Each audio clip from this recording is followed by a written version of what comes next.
Hey guys, my name is Jonah, and today I want to talk to you about improvising. I want to show you a few easy changes that you can make to your playing that will improve your solos, make you sound a little bit more powerful, expressive, and also just more natural sounding. For each point, I'm going to explain things first, and then I'll show you a quick demo so you really get what I'm talking about. The first way to make your solos more natural and interesting is to use rests. That's right, stop playing.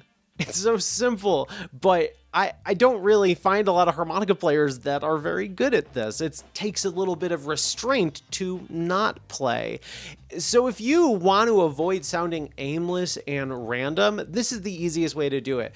When you play an idea, when you're about to get through the end of whatever phrase or melody that you're going to be playing, stop. Like, use a rest like you would use a period at the end of your sentences when you're talking. Because if you really think about it, as people, we're used to this rhythm of here's an idea, here's a pause, here's an idea, here's a pause. If you don't have that in your playing's going to sound very aimless and random and hard to take in, kind of like listening to someone who only speaks in run-on sentences, right? So you don't need to change your phrases while you're doing this. Just make sure that you are stopping after each one, even briefly. It gives you and your listener a chance to process the music, and it just gives you more breaks to think, which is good. So I think this is very important. Try to add it to your playing. Here's a quick demo so you see what I mean.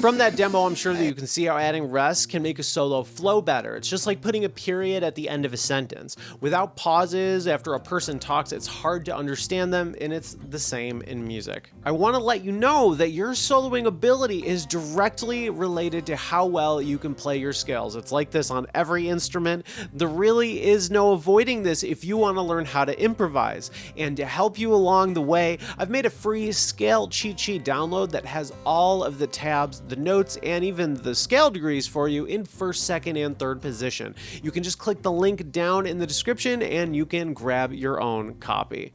Similarly, another simple thing that you can change about your playing is your dynamics.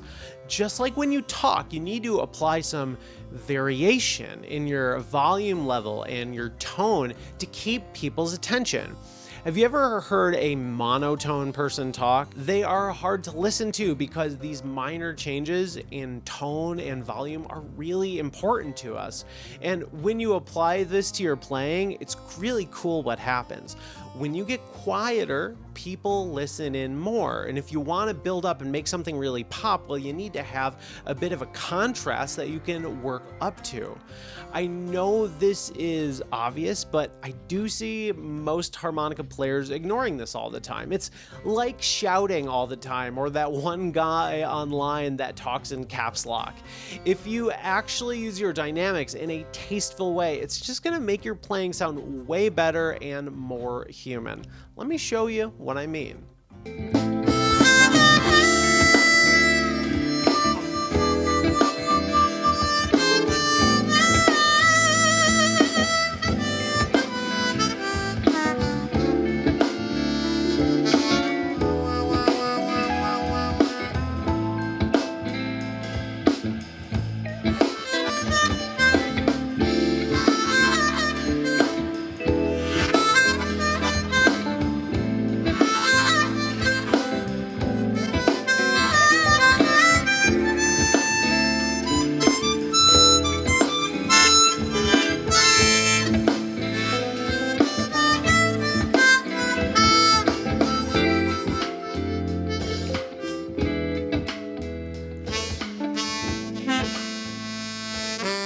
Hey, if this is helping you out, would you do me a small favor and click the like button? It just tells YouTube that this video is good and should be shown to more people. I really appreciate it, guys. Thank you so much. Let's continue.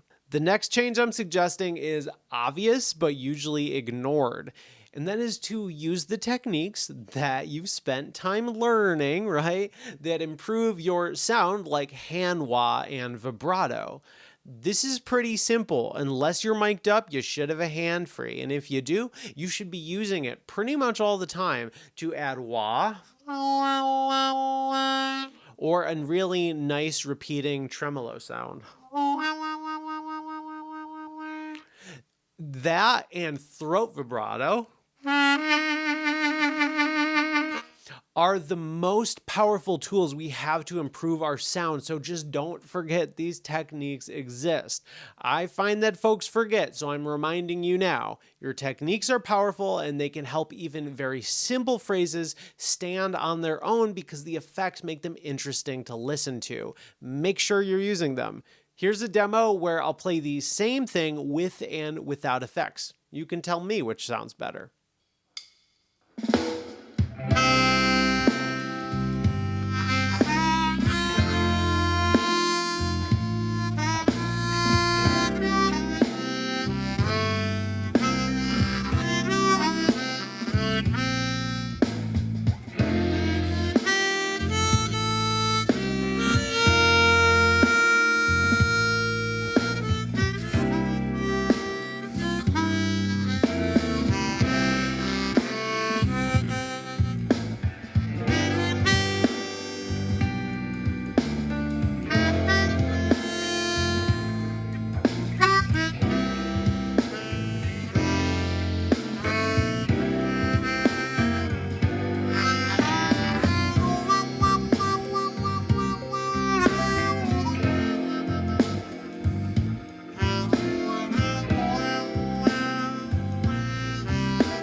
One more thing to focus on that will improve your solos very quickly is to work on your phrasing. Now, phrasing has to do with your rhythm and your groove and your emphasis on each note.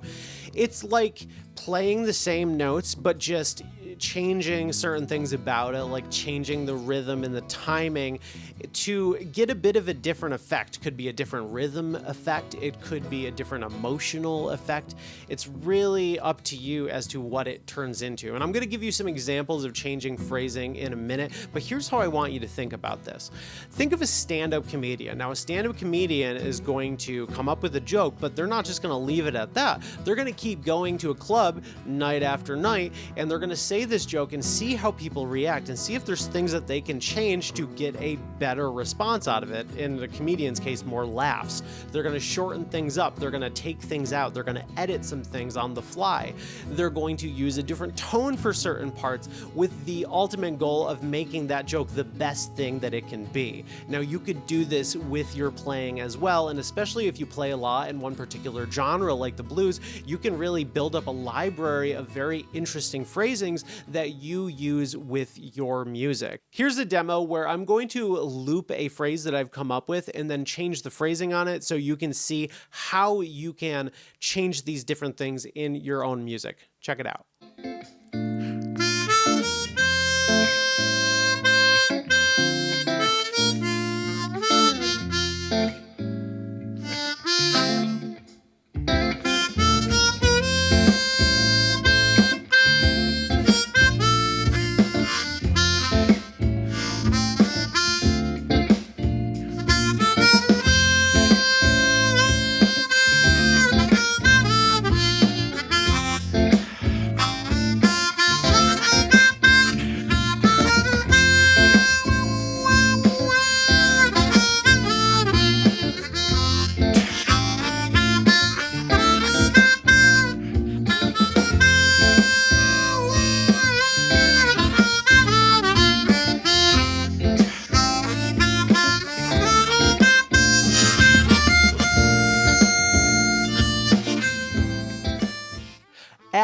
little changes to your improvising will really help you hit the next level, but they are not enough on their own. You should also learn how to make variations on your musical ideas. This is like the master skill of improvising, and I'm going to be teaching it to you in this video, so make sure you watch that next. I'll see you again soon. Peace.